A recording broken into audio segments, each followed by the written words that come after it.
The Big 12 Conference is not just about athletics, and the 10 member schools emphasize that higher education can make a difference. At TCU, Dr. Simanek and his team, that includes students, are working on a drug that will cure cancer without the side effects of chemotherapy.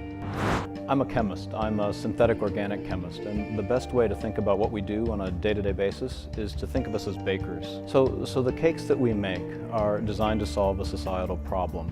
The disease that we focus on is cancer. The goal of any chemotherapy is to kill the tumor and not the patient.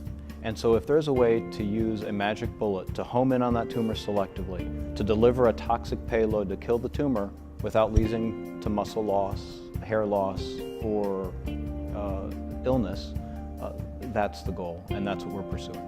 We'd like to actually have cancer therapy, cancer treatment be an endpoint. This is a huge challenge. It's one that's eluded the scientific community for a long, long time. I think everyone in the field hopes to make a contribution so someday that dream can be realized.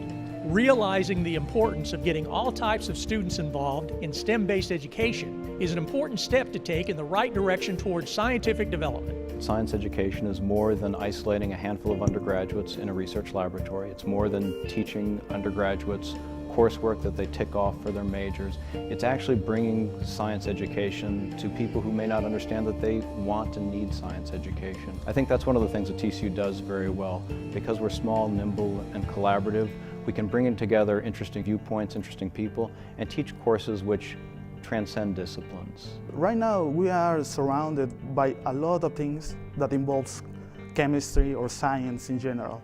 But the people don't realize it up to the point that they forget that science exists. When you have the opportunity of talk with the professors and they are willing to tell you how the things work, you really change your perception about the work that surrounds you.